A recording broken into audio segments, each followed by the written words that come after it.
The long history of the NFL is filled with unforgettable playoff performances that will live on forever. But there's even more performances that don't get as much recognition as time goes on. So today, we're taking a trip through NFL history and diving deep into some of the lesser talked about single game playoff performances, starting with Terrell Owens' wildcard performance during the 2002 season. Terrell Owens needs no introduction and was also no stranger to some big playoff moments throughout his career, whether it was the catch 2 versus Green Bay in the '99 NFC wildcard game, or hauling in 9 passes for 122 yards on a broken leg in Super Bowl 39. But between those two games, there was another Owens masterclass that occurred during one of the greatest playoff comebacks of all time. The 2002 NFL season saw Owens turn in his 3rd straight All-Pro campaign, yet missed the final 2 games of the season with a groin injury. But after Owens put up a subpar performance in last year's wildcard loss to Green Bay, he was determined to redeem himself this year. And going to the 49ers wildcard matchup with the Giants, one of the main keys to New York's game plan was to stop number 81. But that's easier said than done. That's Terrell Owens. That's Terrell Owens. That's a touchdown, San Francisco, no flag. See what I mean? The 49ers' first play from scrimmage, a 76-yard house call for Owens. And by halftime, Owens was already up to 101 yards.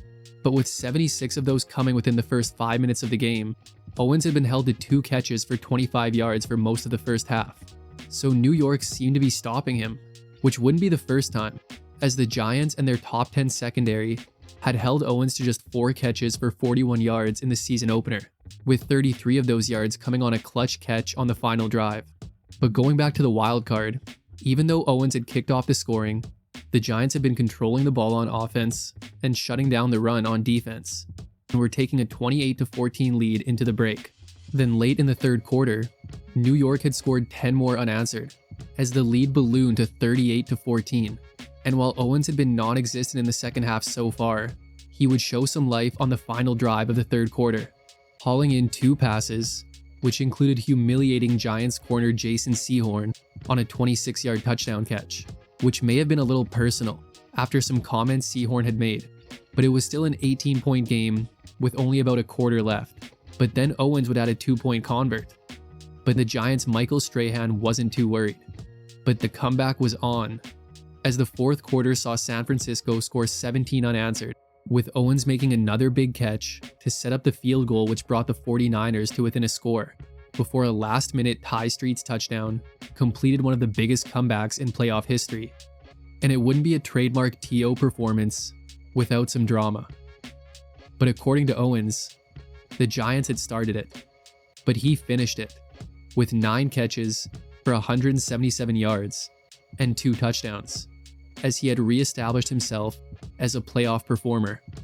But now let's go way back and check out one of the most underrated all-purpose stars of all time.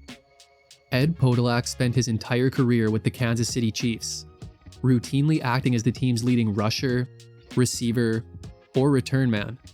Yet in his career, he appeared in just 1 playoff game. But in that game, he put up a performance for the ages. After winning the Super Bowl in 1969, without a rookie Podolak seeing the field once during the playoffs, the Chiefs were making their return to the postseason after a 1-year absence for a divisional round matchup with Miami on Christmas Day, 1971. But with the Dolphins boasting the league's top-ranked rushing attack, led by Larry Zonka, there wasn't a lot of talk around the Chiefs' leading rusher and second-best receiver. But he wasn't unknown, as Dolphins coach Don Shula knew who he was and was a fan.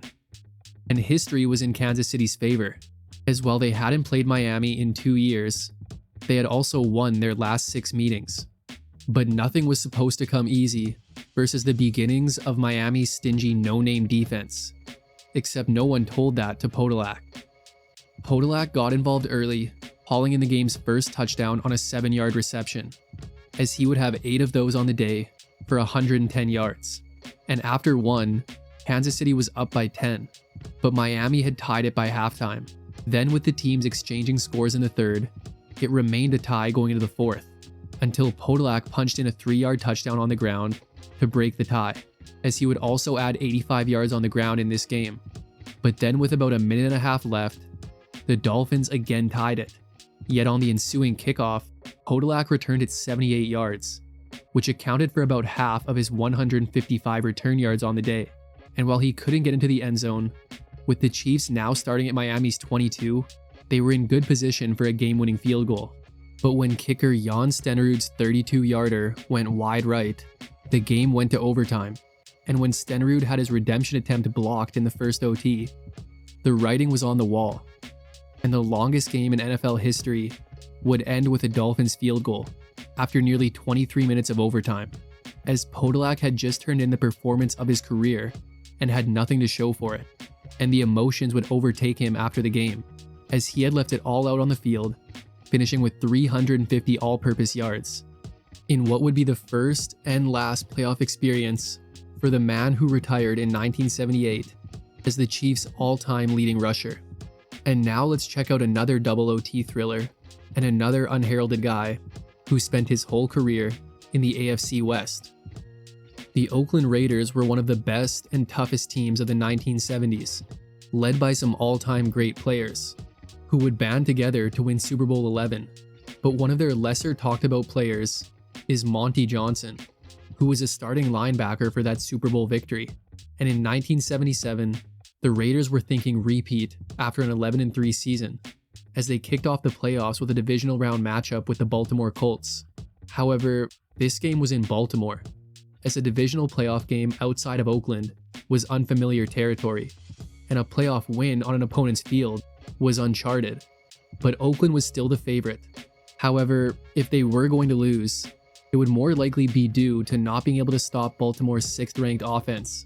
And they were also going into the game without a healthy Monte Johnson, as he was dealing with what had been reported as both a shoulder injury and a pinched nerve.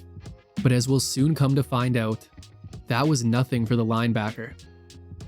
So a back-and-forth high-scoring affair had the teams knotted at 31 by the end of regulation, after Ken Stabler had hit Dave Casper on one of the most well-known plays in NFL history, aka Ghost to the Post, to set up the game-tying field goal, with Casper eventually catching the game winner in double OT. And that's become all you hear about when this game is brought up. But let's take a look at Monte Johnson's performance.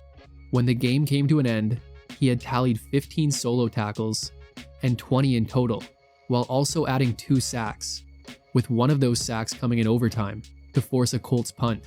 And even though the Raiders allowed 4 touchdowns, their defense had only allowed 2, and Johnson hadn't even been on the field for one of them, as during an attempted goal line stand during the 4th quarter, Johnson suffered an injury while making a tackle and had to leave the game briefly, which led to the Colts scoring.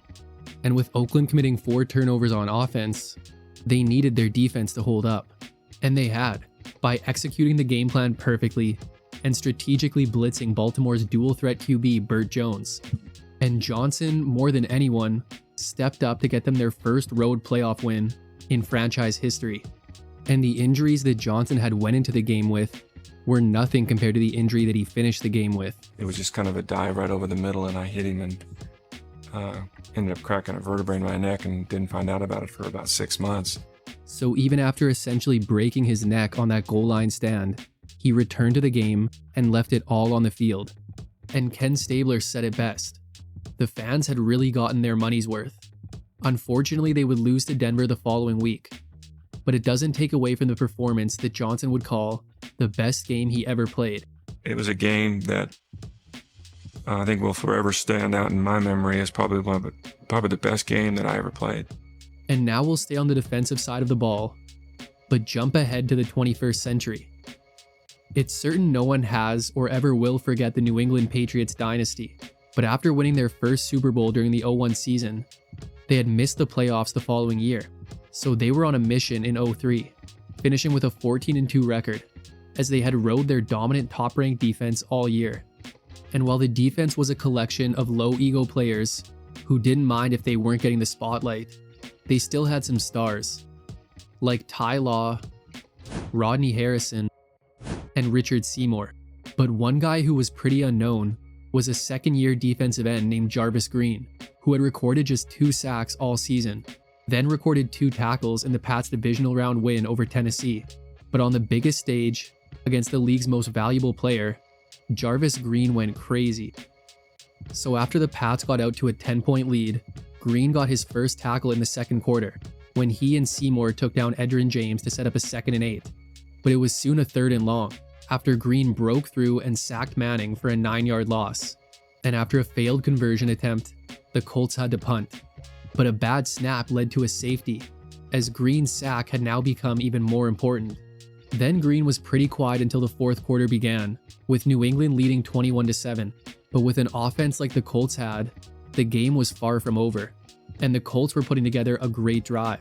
But then on a 3rd and 6, Green and Roman Pfeiffer got their hands on Manning to set up a 4th and 13, and with about 8.5 minutes left, Indy went for it. And it would end in a Ty Law interception, but a 3 and out for New England saw the Colts get the ball right back. But then on a 3rd and 2, Green got through again, as he now had more sacks in this game than he had all of the regular season. And while the Colts eventually scored, Green's sack had taken just a bit more time off the clock. And he almost got to Manning one more time on the Colts' final drive, but had to settle for forcing an incompletion, as the Pats' defense dominated and followed the game plan perfectly, with Green being a big reason why the league MVP also threw 4 interceptions, as Jarvis Green had earned his stripes on the Pats' defense. And while he didn't record a tackle in the Super Bowl, he had definitely earned his ring as well, and would earn one more during his 8 years with New England. But now let's go from AFC Championship to NFC Championship just a few years earlier. Ike Hilliard was a good receiver for the New York Giants for years, playing the role of Robin to Amani Toomer's Batman. But during the Giants' run to the Super Bowl during the 2000 season, Hilliard bounced back from a quiet divisional round to arguably be the most dominant offensive player in a dominant win over the Minnesota Vikings in the NFC Championship. The Giants were another team who rode their defense to their conference-leading 12-4 record. And while their defense was good, there still weren't too many who felt that they could truly stop the Vikings' high-powered offense. But that sort of went both ways, as while New York's offense wasn't at Minnesota's level, they were solid, and the Vikings had one of the worst defenses in the league. And on top of that, they didn't exactly have what you would call shutdown corners. And Ike Hilliard would take advantage of that, and also seemed to know how to attack their defense. And he would prove himself right pretty early. Owens back to throw. Time. Hilliard touchdown.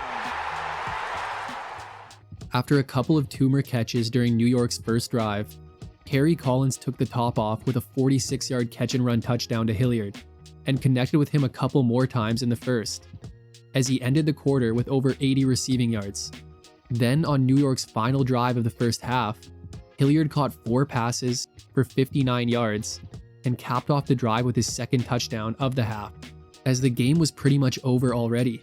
And while Hilliard would only have 9 more receiving yards in the second half, New York had no reason to pass, as the game would end in a 41-0 rout of the Vikings, which saw their receiving duo, who were expected to be the dominators, held to less than 50 yards combined. And while Hilliard's final stat line of 10 catches for 155 yards and 2 touchdowns would put him into the Giants' record books, it was his first half stat line that was most impressive, as he had recorded 8 catches for 146 yards and both of his touchdowns, as Hilliard was the catalyst in the Giants essentially putting away the Vikings by halftime. And while the Ravens would put them down quietly in the Super Bowl, Hilliard had still turned in the greatest playoff game of his career that gets a little overshadowed due to Kerry Collins throwing for 5 touchdowns in that game. But speaking of the Ravens, let's check out their AFC Championship from that year and look at one of the guys who slowed down New York's passing game in the Super Bowl. So while most people have seen the highlight of Duane Starks' pick 6 in Super Bowl 35, he had an even better performance 2 weeks earlier versus a high-powered Raiders offense. Starks was in his 3rd year with the Ravens, but would be a full-time starter for the first season of his career in 2000, and put together his best season with a career-high 6 interceptions, as part of a great secondary which featured Chris McAllister and Rod Woodson. But Starks had yet to pick off a pass after 2 playoff games, so by the AFC Championship, he was due. And he did have some success against the Raiders in his only other career matchup back when he was a rookie. But it seemed like the smaller Starks would be the target of the Raiders' Rich Gannon. But that didn't mean he wasn't respected by Raiders coach John Gruden. And even if he wasn't, he would be by the end of the game. But like many expected, the Ravens' defense was holding up, yet their offense had also been neutralized, as both teams were scoreless after one. And soon after, Shannon Sharpe would open the score for the Ravens on a huge touchdown early in the second. Rich Gannon would have to leave the game. And almost immediately, Starks would record his first interception in weeks on backup QB Bobby Hoying's first throw, which led to a Ravens field goal, as it was a 10-0 lead at halftime.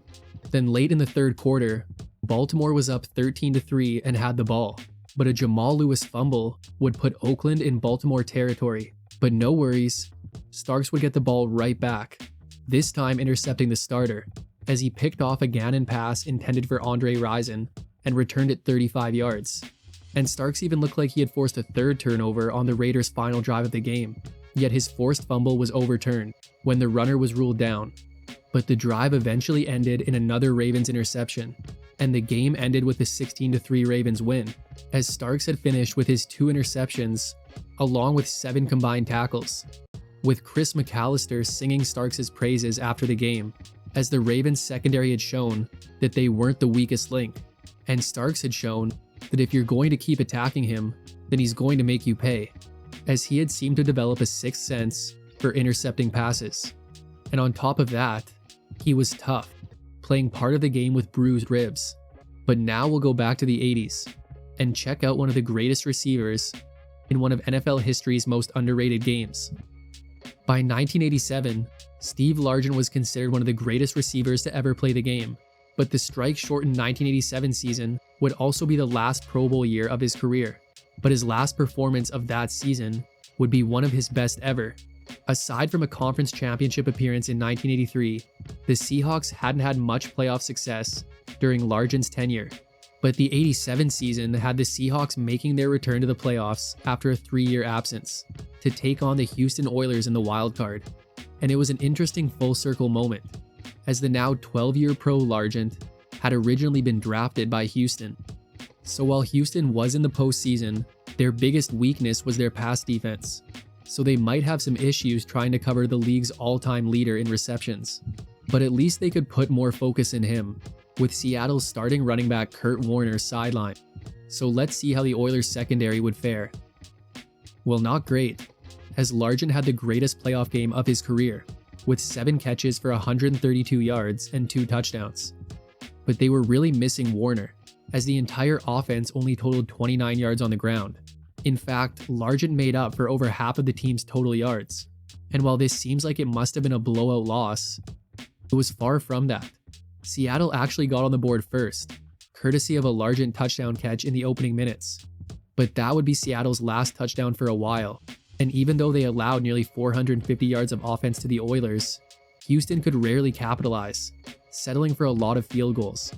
So late in the fourth, Seattle only needed a touchdown to tie it, and Largent took over on the final drive, as he kept the drive alive with a first down reception on 4th and 10, then added another 26-yard reception a little later.